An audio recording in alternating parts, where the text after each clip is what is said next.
Tell me what you think about the issues of the world. What kind of spice you wanna be? Tell me where you wanna travel. Do you believe in luxury? What's your hidden passion? What makes you so unique? Conversations with Nicole. Conversations with Nicole. Conversations with Nicole.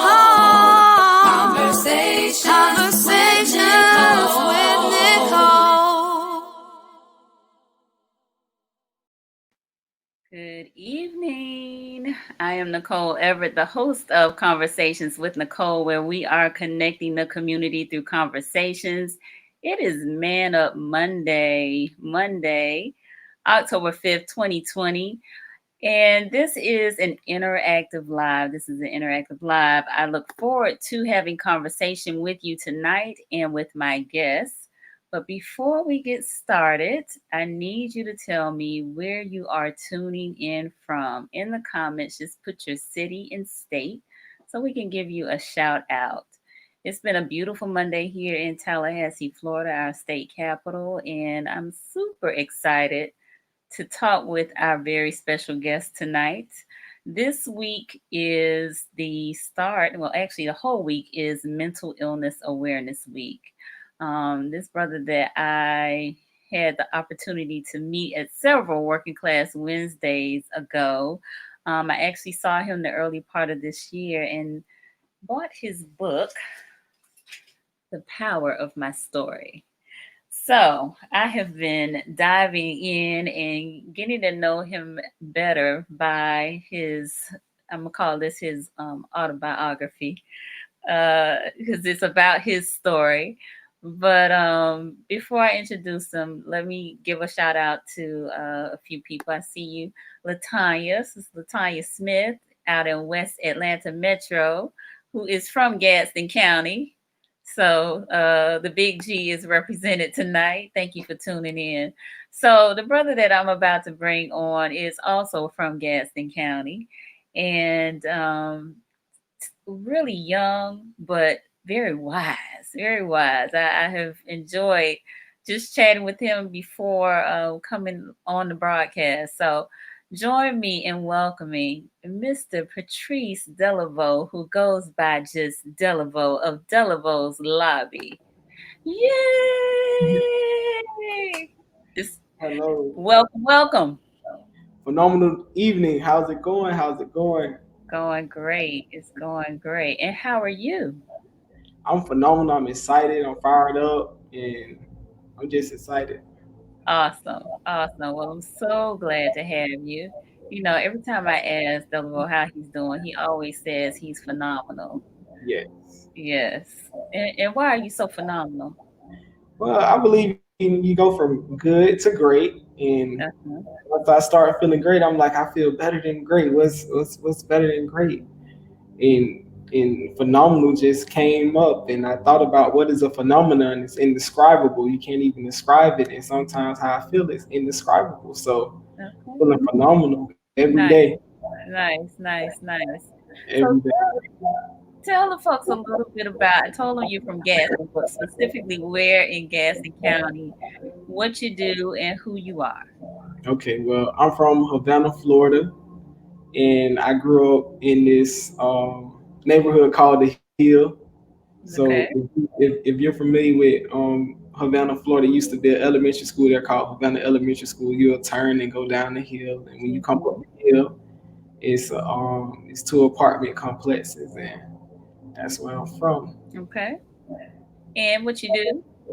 So I'm a jeweler by trade. I'm a freshly birthed author, motivational speaker. Uh, it's a lot of I have a lot of things that I specialize in, but all in all, I'm just a person that loves to help others reach their full potential. Love it. Love it. So, as I started out this evening talking about Mental Illness Awareness Week, um, this week focuses on the mental illness, not only in the Black community, but all communities. Right. And in your book, you talk a little bit about how, you know, African American families in particular have a bit of a struggle in, you know, communicating. And in Mhm. fact, I'm going to read the exact sentence you say, and it's on page 16. African American families are great at suppressing pain, ignoring conversations, and smiling despite adversity. Smiling despite adversity. So tell me what your thought was about that. Well,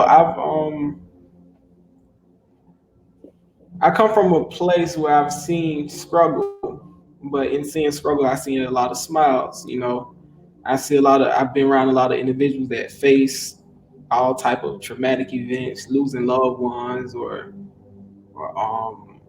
family members, or just themselves. And I realized we was always taught, to keep your head up, keep your head up, keep smiling, or keep pushing. And I realized we have gotten so caught up in doing that we don't even realize when we're not okay. Mm-hmm. Because when we're not feeling well, sometimes we just say, "Oh, it's okay, it's okay," but ultimately, it is not okay. Like you're not okay. You can be sad, you can be depressed, and um, we've been through a lot generationally, Mm-hmm. and we know it. And sometimes it just takes a toll on us, even though we try to keep going every single day. Mm-hmm.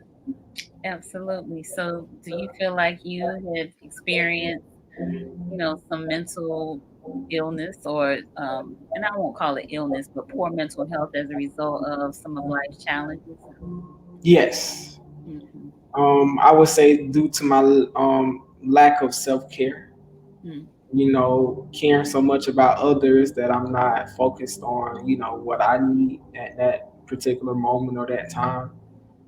In the book I wrote about, if you're in an airplane, they tell you in case of an emergency, if the mask come down, put it over your head first, and make Mm-hmm. sure you have your air first before you try to put the mask on others. Mm-hmm. And I believe in a community where everybody's hurting, sometimes to help others while you're hurting, it somewhat is like a band-aid over your wound, but at the end of the day, you're still supposed to put that mask on yourself first. Mm-hmm. And I wasn't doing that. And when I wasn't doing that, I can feel the weight just carrying on me to the point where I'm just having mental breakdowns. Mm. Wow. Well, that's not healthy. So, No, it's not. It's not. You know, I think as African Americans in America, we've endured quite a bit. And I think that, you know, it's really been brought to the light over this pandemic with the deaths of Breonna Taylor, Ahmaud Arbery, George Floyd, and, you know, countless other incidents that continue to be brought to our awareness right, of the treatment of Black people here in America. And it could be a bit much. It could be a bit much. right. So, you know, when those mental breakdowns happen, you know, how do you cope? How do you deal? What do you do? Well, one of the first things I do, I ask myself, do I want to feel this way? Mm, And if the answer is no, then I know that I need to change my thought pattern.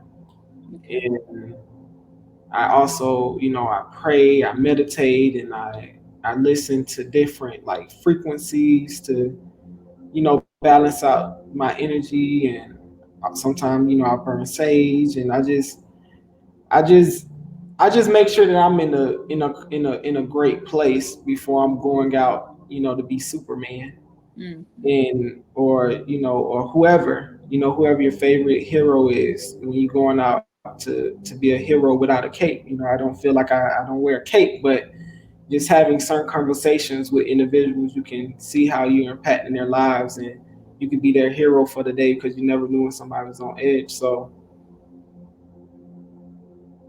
yeah, no, all of that's great. I mean, I just start thinking about something, just different kids or different, because it was very, for me, it was very challenging. I say 18 to like 21 was one of the most challenging years of my life, going through everything I was going through and faced. So Mm-hmm. I did experience a lot of mental health issues that I didn't even know I was experiencing. But now I'm older, and I'm coaching and I'm mentoring and I'm sharing my stories with others. I realize that they're in some of those same places at those same ages. So I'm just grateful to be able to be a light in a dark moment. Okay. So we got a question on the floor from Dan Richardson. He said, "How do we fix this mindset when there continues to be a lack of trust?" So Mm, Dan, I want you to provide a little more clarity if you can. When you say a lack of trust, are you talking about uh, a lack of trust towards the powers that be in this country or mhm. the systems in America? Let us know what, specifically kind of what you're talking about. Um, his question about trust is huge though, right? Right. Because Yes. a lot of times, really therapy, there needs to be some type of interfacing with a professional. Right. When I say a professional, I'm talking about a psychologist, a psychiatrist, a counselor, a therapist. And, that can be scary. This is a stranger, you don't know them, you know, now you are saying you're agreeing to tell them your business. And we tend to be private people. We don't want to tell people our business. We don't want thought that, you know, our business will be out on the street and everybody will know our deepest, darkest secret. I think that's part of the stigma that's associated with counseling and therapy. Um, Mhm. Especially, I think, and it's Man Up Monday, so I think especially for Black men, Right. they say the suicide rates among Black men and boys is high. Like that number is ticking up, especially during, you know, us being sheltering in place with the pandemic and all of that sort of thing. So, how do we navigate that? How do Black boys and men, Black women and girls find trust in order to work through those issues? Mm. Because you talked about going to counseling in the book. Yes. You mentioned you had a therapist. So how Mhm. did you come to a place where you said, okay, I'm not gonna be concerned about this person telling my business or being vulnerable. I'm gonna trust them enough to open up and share with them. I believe it starts with yourself. And a lot of times, you don't want to go to a therapist because you don't want to battle, or you don't want to look yourself in the mirror. Because if you go to a therapist, it's going to require you doing self assessments to look yourself in the mirror, to dig deeper in yourself and find some things that you've been covering up or been putting in the your skeleton. Nobody really want to go clean that closet, but Mhm. if you don't clean that closet, before you know it, you got a house full of skeletons, and you can't sweep nothing else under the rug, and now you feel like you're suffocating in your own mess.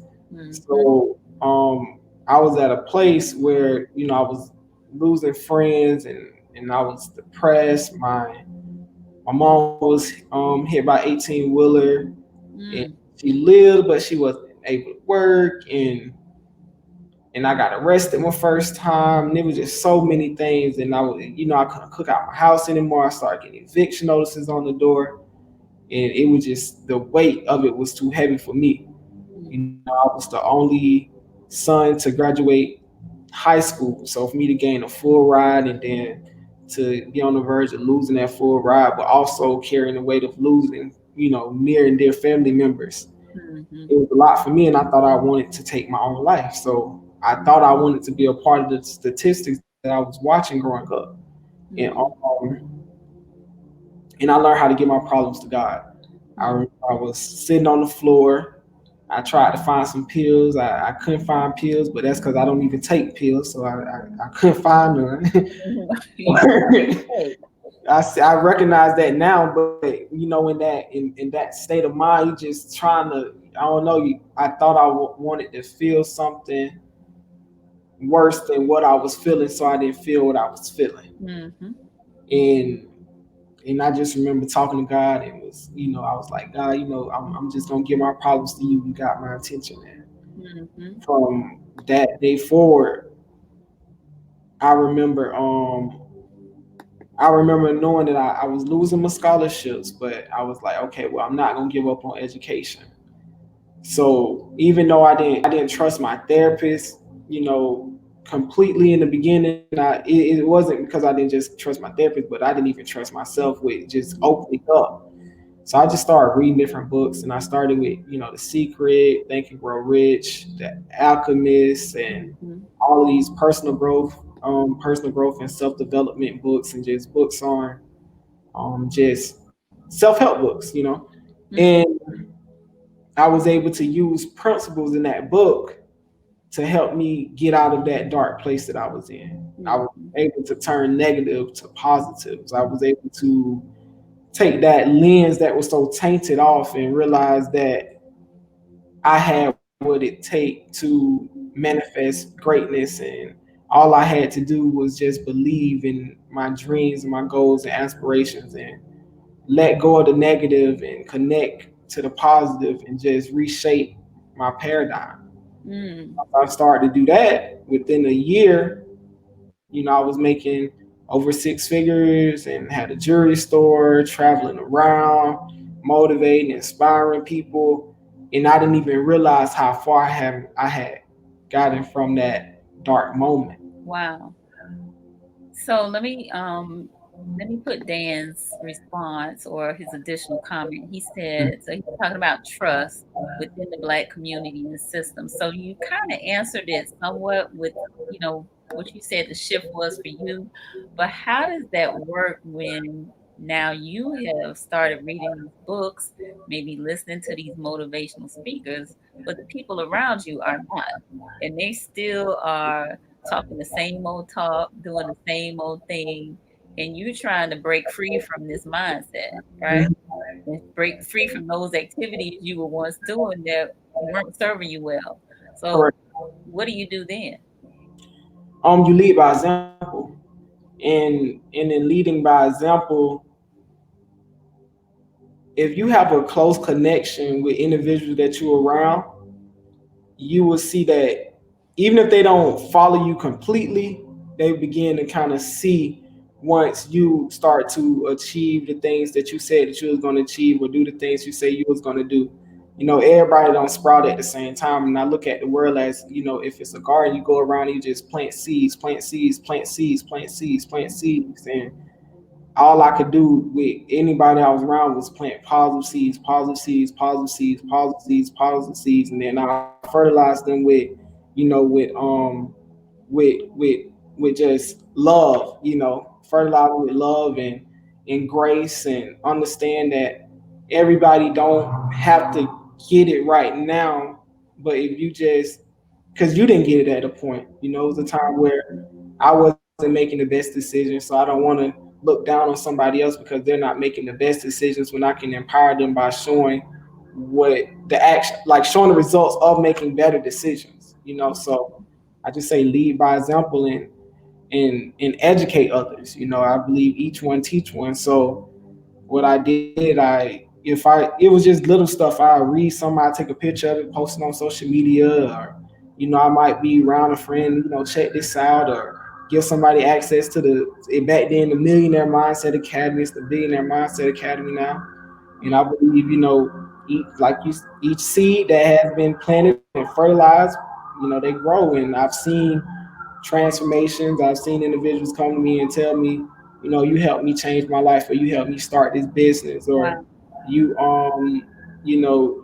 you showed me how to do this or how to do that. And just the testimonials alone, it showed that I was making an impact. So that inspired me to become an even better version of myself, because Mm. the more I grow on the inside, the more I can help on the outside. But it Yeah. all starts with your inside, which is taking care of yourself and, you know, getting your mental health together, because to even serve at certain capacity, it requires a lot of mental capacity. Yes, it does. So you have to make sure that, all those skeletons or the things on the road is not there, because you dealing with other people's skeletons. Mm-hmm. And when you're helping them and you talking to them, and you might be on the phone crying with them, but you're still able to help them. We're Mm-hmm. human. So as a human, I do have human emotions, but I've learned how to navigate and how to think, and I've learned my triggers and a lot of these different terms that psychologists use. I've been studying them, understanding, classical conditionings and Mm-hmm. things like that. So I understand how to I understand when I'm kind of falling or kind of tilting over, and I'm like, okay, let me meditate or let me pray, or maybe I can't accept any too many calls today, and Mm-hmm. let me just take care of myself. And once I Mm-hmm. started doing that, then I was able to help others. Absolutely. Well, you got several folks that are singing your praises here today. My Encouraged goodness. them. For the short time I've known you, you're truly inspirational and push me to go harder every day. It's awesome. Shout out to Jakar. Yes, yes. Jakar is a major inspiration himself. His book, he just released his book, and I haven't completely read it yet, but I'm looking forward to reading it because I can just see off of the reviews that I've seen on his story how it's impacting and changing lives, and just being around, like, around a team of individuals that believe in you, and a team of individuals that just inspire you to just go hard. I was driving down the road and I looked up and I saw his big billboard, and it's like I'm just so inspired as a brother, as an author, as a young entrepreneur, because we're all touching on this mental health thing that nobody want to address. We're being vulnerable enough to share our stories, and when you write these books, you're reliving all of these hurtful moments. Mm-hmm. I had to meditate. I had to run. I had to do. So I used to run mornings, and I Mm-hmm. will cry while I'm running because I'm breaking past certain parts of myself to Mm-hmm. go back and write a paragraph, or to go back and write a to revisit certain points, because Mm-hmm. I knew that God took me through these things for a reason. Yeah. And I don't want to, just suffer and be silent, and don't say anything when I know that it's hundreds of thousands of millions of individuals that's facing the same thing or been through the same battles and don't have anyone to talk to. So Mm. I just threw myself out there like, hey, this is what I've been through, and if you need to call me, or you need to talk to me, or if you need any advice, here's a blueprint. But if you need me directly, I'm still here for you. And and yeah, Wow.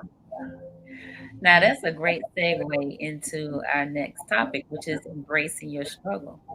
yes, What a way to embrace your struggle. To run through it, to cry through it, to fight through it, to, whatever you got to do to get through it, right, in a healthy way, right? Because correct, there are times when we're faced with struggles and we will self medicate. We will, over drink or overeat or over sex or over gamble or whatever our thing is to take our mind off of whatever our struggle is rather than embracing it, right. right? So, I think you just kind of hit the nail on the head in terms of the importance of embracing the struggle so that Hmm. you can get through. There's victory on the other side of embracing your struggle. Would you agree? I do agree. Okay. I believe on the on the other side of your doubts, your fears, your uncertainties, I believe that's where your purpose lies. Mm-hmm. And you just, once you fight your way through it, you realize that your struggles are tied to your potential. Your struggles is it's like a car. To get to a certain place, you have to have fuel in the car, and I believe the struggles is the fuel that you need to get to the next destination. When you feel like you can't go anymore, think about when you had less, or think about when you didn't have nothing. And even if you feel that way now, you could just look at everything that you've been through and all the things that you've gone through, the things that God has gotten you through, and you'll realize that you have what it takes. You just got to keep pushing like you did before. Yes. Did you always realize you had what it took? I knew, I always knew that it was something. And I always knew I could be, I was going to be great and phenomenal. I knew it. I just didn't know in what capacity I was going to be serving in. Mhm. I think that was the biggest thing for me. I didn't know exactly, what it was going to be. And even to this day, I'm doing, I'm doing different things now. I feel like they're building blocks, or, they're building blocks, and I still feel like I'm not serving at my fullest capacity. So I'm Mhm. just enjoying and embracing the ride. I'm embracing my struggles. Okay, good, good. Yeah. Sometimes it's a struggle to to to just connect with people that you've never met before. I still get nervous. I go into these hotels and I have a book and I see somebody that look like they might want a book, and I just go up and talk to them and introduce myself, and I hear a lot of no's, and sometimes I hear a lot of yeses, and sometimes I just meet people and I don't even tell them about the book. I just meet them, and we just end up connecting. And later on down the line, they follow the Instagram and they see that I have jewelry in a book, and now they like, hey, I want both. So I just enjoy connecting. Yes, trust me, I get it because I don't feel like it either. That whole Right, networking thing, and it's like, I don't really know. And they right, hear about conversations with Nicole, but I need to tell right. them. So I get it. Trust me, I do. But yes, you got to push through it. I think. Do you feel like this is your calling? You feel like this is what you're supposed to be doing? You walking on purpose? Yes, definitely walking in purpose. I believe one of my callers is helping others reach their full potential. So I've discovered that one, Okay. and I'm still Okay. discovering more. I'm just serving while I understand what it is, Uh huh. and I know along the journey, God gonna continue to direct me. All right. Good deal. Good deal. So, Mr. Adner, the the chair of our local NAACP and part of the Crump Law team, says this man is being humble, a true asset to the Ben Crump Law team, and we know he will go far. Yes, yes, yes, yes. Brother. All right. So, Mr. Johnny Johnson, who is a regular on the live, wants to know what is the title of your book. So, Johnny, you're a little late tonight, but the title is The Power of My Story. So, for those of you who are just joining us, I have Lobby, Patrice Delevoe, but he likes to go by just Delevoe. I told him my middle name is Patrice, so I'm very fond of that name. And while, I know it had its implications growing up, but we talked about the meaning. It means noble. So that's a great name. That's a great name. So, the author of The Power of My Story, we've been talking about mental illness and embracing your struggles. So, one of the ways I believe that we also embrace our struggles is to, come to terms with the things that have happened in our lives, Mm-hmm. um, and deal with them, Mm-hmm. and then heal from them. So Right. the past hurts, the past disappointments, the past whatever has happened to us by other people, that sort of thing. And then I think also by doing away with those things that are no longer serving you. Mm-hmm. So, I think sometimes we can hold on to those struggles so tight that they Mm-hmm. become a crutch for us. Right. And, we gotta, that thing didn't happen or did happen. And what lesson did I learn from it? You Mm-hmm. know, what, how can I become a better person as a result of whatever took place? Right. Right. So I think those are also things that we need to consider when we're talking about embracing our struggles. Mm-hmm. Yes. All right. So Wes said, I'm definitely a witness of his prosperity. He will call or inbox out of nowhere and just give a word of encouragement and share fruitful thoughts. All right. So you got a lot of supporters on here tonight. Yeah, West. All right, Javon just put up the book for us. So Javon Mobley is the granddaughter of Dean Sybil Mobley from the School of Business and Industry at Florida Agricultural and Mechanical University. She also is a regular on the show, and she's out of the ATL. So thank you for being on here, Javon.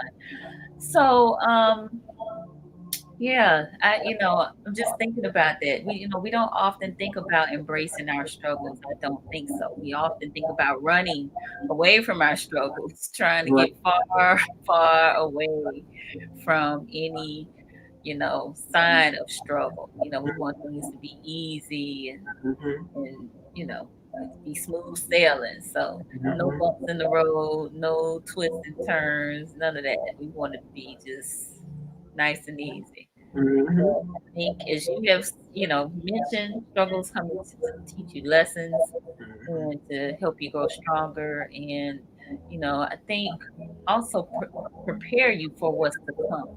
Right. Right. Have you experienced that? Yes, I have. Even as a business owner, in the beginning, it was very challenging. It was a struggle for me because, with friends and family and just having people around that you want to negotiate with your prices. You don't want to charge full price. You want to it just was, I realized that I had to grow a CEO muscle. And when I say a CEO muscle, this is like being firm on what it is and knowing that this is the quality and why it should cost this much, and just making sure everything balance out the way that it needs to balance out. But at first I was struggling to do that. Mm-hmm. But I embraced my struggle and I just started being firm on price, and Okay. just started providing the excellent customer service that I know that we could provide. And before I knew it, we was getting support from so many different people. And even though it was individuals that I thought were going to support me, they didn't support me as much initially. Then they start to even come around and start to accept that I'm going to just pay what he say the price is. And it just showed me that you had to just stand. You have to stand up, and when you learn how to stand up, that's standing up against the things that you struggle about. Because I struggle with just being too nice. Mm-hmm. I just wanted to always just be nice, and it wasn't I completely healthy. can't. I can't. Like you said, you got to get that CEO. What you call it? CEO muscle. CEO muscle. Get that weight up. Get your weight up. This is my price. Right. Come You back when probably you get your put coins all together. this hard work in, and want to half sell it. You can't. You can't do that. You got to make sure that you get the fruits of your labor. God said be fruitful. So. Absolutely. Absolutely. Great point. All right. Y'all heard that CEO muscle. Get your weight up. That's part of embracing that struggle. Right, it Yes. is. So let's talk about your story. Right. The Yes. title of the book is The Power of My Story. And I think that story is very important.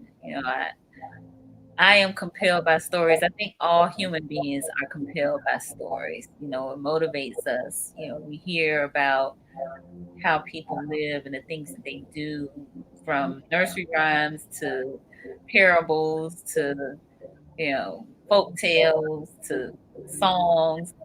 All of that is storytelling. Right. So, what do you believe the power of your story is? I believe when you tell a story, other people can see their self in you, Hmm. and they will know that they're not alone. And you will know that you're not alone when somebody reads your story or they hear your story and they come up to you and say, "Hey, I was going through that, and you just helped me get through that." And I feel like stories connect others. We live in a time where everybody on social media, for the most part, you show your best moments or your achievements, but Hmm. nobody talks about. A lot of times, you share your testimonials, but it's not really common for an individual to talk about something that they was going through, deep stuff, things like just being honest, molestation, or hard financial challenges, eviction notices, or lights being off, or a lot of things, Yeah. individuals don't share or talk about. I wanted to touch on those things, but I didn't want to create a sad book. I wanted to share the story, but share the light in the dark moments and not, share more darkness in dark moments. Mm-hmm. Mm-hmm. Gotcha. So with the story, a lot of people come to me and they tell me, I just lost when I just had released the book, and one of my friends came up, he said, I just lost my mom. Mm. And reading your book and seeing how you lost individuals and how you cope, I've been using some of the same, mechanisms. And that touched me in a whole nother way, because I know I was writing a book, but I didn't know, you know, the book was gonna be able to help somebody, that fast with something that um, that impactful. I couldn't imagine losing my mom, and just to know that someone was, was able to, it was something that was able to help someone when they lost one of the closest. You only get one mom, and Right. to just be able to serve and help me know that it's a bigger calling behind this book, and it's a bigger purpose behind the book, even though I'm sharing the story. That's awesome. Now, how long did it take you to write the book? Took me 9 months to write it and my whole life to live it. Mm, okay. All right. And first book, but hopefully not the last. Yes, it's not the last. I'm actually working on one right now. Okay. I said I was going to write a book in 7 days. That took 9 months, so the challenge is still on. Okay. So I'm actually gonna write a book in 7 days. I'm gonna attempt to do it again. All right. Well, I'm attempting to do it Okay. All right. I think you could do it. I think you could do it. Now, outside of embracing your struggles, what else did you learn about yourself while writing the book? um, I learned about. I learned that my family, my mom's side, my granddad came down from, Noonan, Georgia, around like Atlanta area, like a little south of Atlanta. He came from Noonan, Georgia, with my grandma. He actually came first, and then he sent for my grandma to come down with my two oldest uncles. They're twins, so she Okay. came down with two twins, and they started a whole family. And when I wrote the book, I had to do a deep research. I had to go all the way down and study my family, so I was able to dig deeper and see different roots, what island I'm from in Bahamas, and what my great granddad did, and down to my granddad and my dad and my mom. So I just did a deep dive and realized that I was on the, like, a lot of things that I'm doing now, my family has done a lot of them already. Hmm. And you didn't know that they had done those things, huh? I didn't know. Like I Wow. didn't know that I didn't know my grandma. She actually opened one of the first black credit unions in Fort Lauderdale, Florida, and I'm interested in finances. I love finances. Okay. And just to know, like, that's something they was already doing, was like, okay, well, It's in the thank blood. you. Right, It's in the blood. right. So just to be able, like, the learn more, you learn more about yourself when you write a book about yourself. That's why I asked you to learn. That's It why. was a real self-examination. I looked at pictures from my childhood, and those pictures told a story. And I did a timeline, and I really, because Socrates say the unexamined life is not worth living. Mm, So I said, well, let me do a self-examination to see if my life worth living. Because I was tripping when I was 20. I thought I wanted to take my own life. So let me right. make sure I keep doing self-examinations to make sure that I know that I'm supposed to be here. Mm, And I was so moved by everything I learned about myself. wow. Wow. I realized how strong I was. You realize how strong you were? Yes. Yeah. Yeah. How strong I am. How strong you are. Yeah. Right. Present tense. Hey, how strong you are. Yes. Yes. Yes. Yes. Yeah. So, what do you hope people get out of the book? That anything they want to do is possible. Mm, Anything you want to do, that dream that you have, that vision that you have, those goals that you have, they're attainable. You just have to, believe in them and walk towards them, run towards them, crawl towards them, fly towards them. mm. But whatever you do, get there. All right. Now, in the book, you drop a lot of gems. Yes. Yes. So, what's the purpose of the gems? Well, the gyms, because I feel like every situation I went through, it taught me something. Whether it was my first time, getting arrested, it taught me, it taught me a lot. It taught me how to keep my hands to myself um, and and don't be moved by anybody else until, like, if somebody don't actually, I guess, slap you or put their hands on you, you Mm-hmm. can't just think that they're about to and act before them. I guess it's Mm-hmm. just simple little things like that. That was a lesson for me.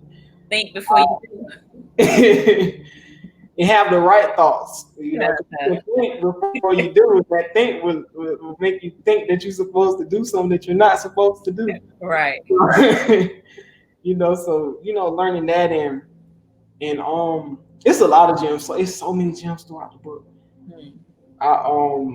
To whom much is given, much required. That was one gem. It's so many different gems. Okay. I was just wondering. I thought that was I'm just kind of thinking neat. about Of it course, now. there are a whole host of diamonds on the cover.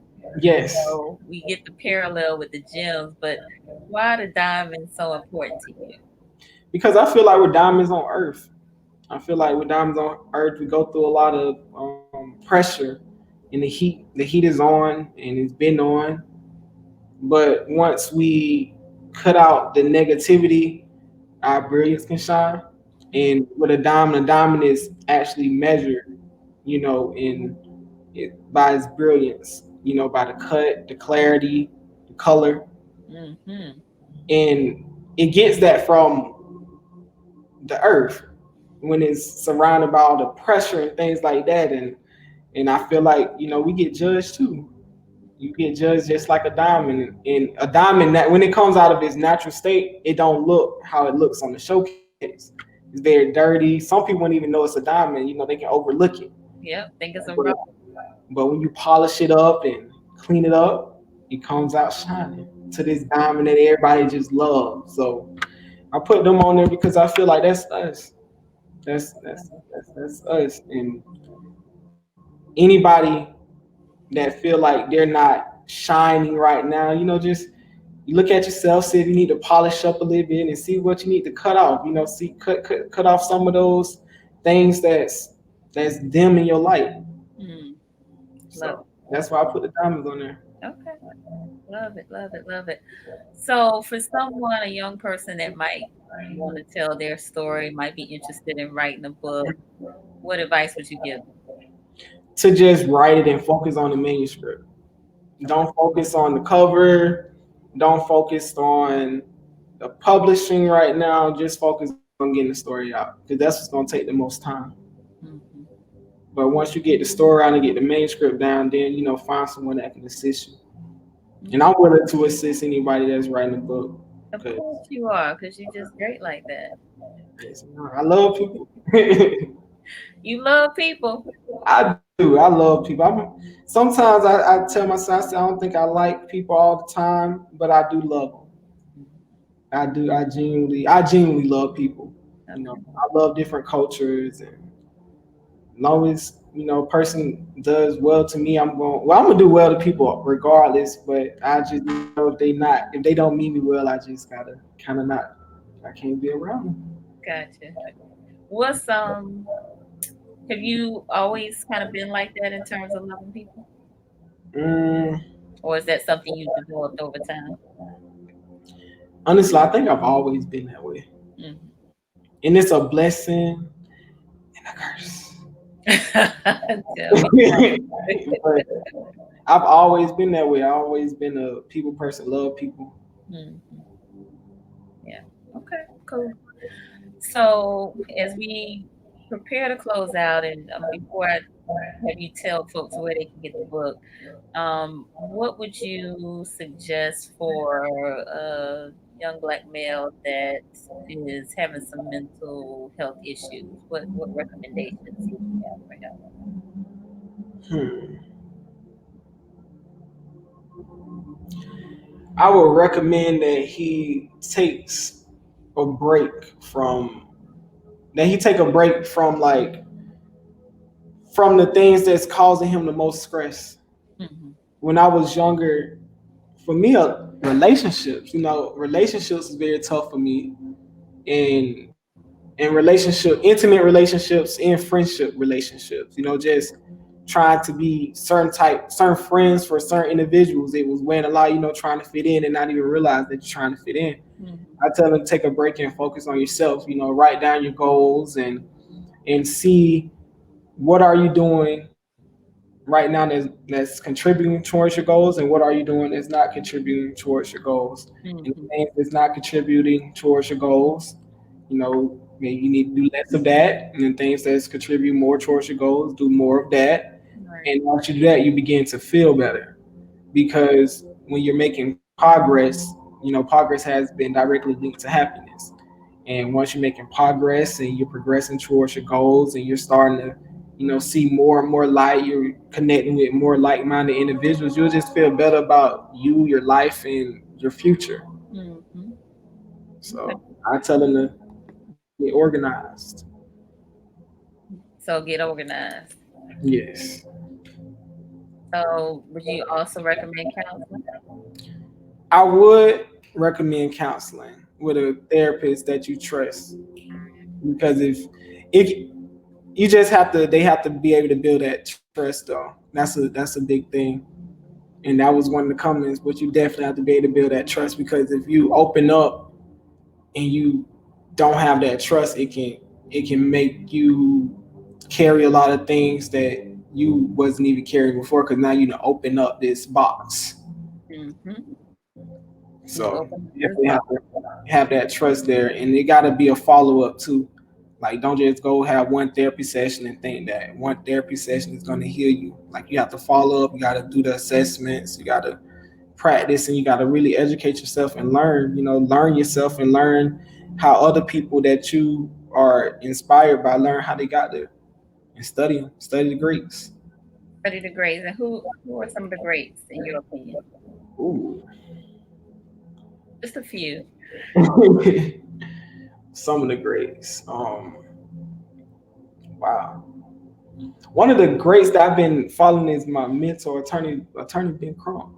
He's definitely he's definitely one of the greats in my eyes right now. My grandfather, Mm, he was one of the greats that has always been motivating me, pushing me. And mm, my mom, she's one of the greats. I watched her, get us out of the, as they would say, the projects to mm-hmm. to middle class, and provide for us without our lights being turned off, and still Right. being able to show so much love to other people. So I get it. Okay. I do it for them. Nice. So my mama is on here with a question from South Florida, from Miami specifically. And how do you go about finding the right therapist? Hmm. I believe it's a connection. It's a connection. You have to genuinely connect with people and see what they specialize in. Yeah. For me personally, when I used to talk to individuals, I had to talk to someone that went through what I went through or something similar. I Mm, always felt like if you didn't experience what I went through, then you can't feel my pain. You don't feel my mm, struggle. right. So I say, find somebody that understands your culture. Find Mm-hmm. somebody that understands the struggle that you're facing, and if they understand it, then I'm pretty sure they have some type of experience, and making sure they're experienced Mm-hmm. moving forward. No, good answer. I definitely think connection is important. Yeah, Um, Cultural competency is important as well. I know sometimes that can be a struggle in the African American community because there definitely aren't nearly enough counselors, black and brown counselors and therapists for the number of black and brown folks that need therapy. right. But, you know, there are several, especially here in the Big Bend area. Um, so if you need that information, there's a list out there that group that I'm involved in, the Mental Health Council of the Big Bend, put together so that you know Black and brown folks can have people that of same similar background and experience that they can go to. So I would say seek those folks out in your area, wherever you are, as well. Right. Cool, cool, cool, cool. All right. So tell the folks how they can connect with you as well as how they can get the book. Okay. Well, I'm located on Facebook. You can find me. It's Patrice L.Delevoe. So it's spelled Patrice L. Delevoe. Uh-huh. I'm also on LinkedIn. Okay. The name is spelled the same. Yeah. And I'm located on Instagram, and it's Delevoe. That's my Got Instagram. And if you Google the power of my story, it will be the first link that pops up. We're on Amazon, we're on Walmart, and if you DM me personally on my Instagram, then or Facebook or wherever you find me, I will be sure to get you a signed copy. All right. I heard that. I love it. So, Dr. Monica, she also just had a comment as it relates to Right. therapists that it's okay to move on if the first therapist you see doesn't click with you. You don't click with him or her. So definitely. And I've heard that some of the therapists you can ask for a free consultation to Mhm. see if you click with them, or if there's a connection there. So by all means, ask for a free consultation. Encourage folks to what I call get your checkup from the neck up Mhm. and make sure you're doing all right. You know, a lot of times we do need a unbiased person to listen and provide some counsel, some guidance, and to hear our story. Right. To hear our story. Hear our story. So, what's next for Delavan? Well, I'm continuing this tour. I see the world is opening back up. So, when I first started the tour, I started getting speaking engagements, but Uh-huh. then I was all the way in. I went to London, Paris with the book, and then Corona, COVID-19. Uh, So I haven't been doing any big like major speaking engagements while I'm actually like there with the book, but I look forward to doing some more of those. I look forward to diving deeper with the gyms and my trade and jury, and I just look forward to just helping others, get their stories out and working on the series of books. okay. So just continuing to work and loving the process. Awesome, awesome, awesome. Well, again, you had quite a few fans on here tonight. That's, So, that's my mentor right there, Mr. Bryson. all right. Thank you, Mr. Bryson, for commenting. We appreciate you being on here tonight. So, for those of you who are new to the Conversations with Nicole platform, I definitely have to invite you to subscribe to the YouTube channel, Conversations with Nicole, and we are now on Roku. So if you have a Roku TV, we are live on Roku right now on Greater Works Network. How neat is that? All right. So add Greater Works Network GWN as a channel option, and you'll catch all of our programming. We have some great things coming up right now. Conversations with Nicole is on. And actually, we start our new season next Thursday, October 15th at 11:30 a.m. So we'll be on for the next 9 or 10 weeks at 11:30 a.m. in the daytime because I know this can be a little late night for some folks, but the regular show will be on Thursday. So check us out. Tell a friend. Spread the word. I hope you all really benefited from this conversation around mental illness, around embracing your struggle, around the power of your story. Delaro, thank you. Thank you Thank you. so much. Thank you I, for having re- I really appreciate you being on here. I wish you much success in all of your endeavors. Continue doing great and wonderful things, and you have to come back and tell us more about your story. Yes, ma'am, I will. I look forward to coming back. All right, very good. And thank you all for your comments, for your questions, and your engagement. You know, we can't do it without you. So keep watching. Let's keep this conversation going too. Again, this is Mental Illness Awareness Week. Mental Illness Awareness Week. So let's continue to talk about it. Let's give people to therapy and the things that they need to have great mental health. All right. All right. We'll see y'all next time. Have a good night. All right, good night.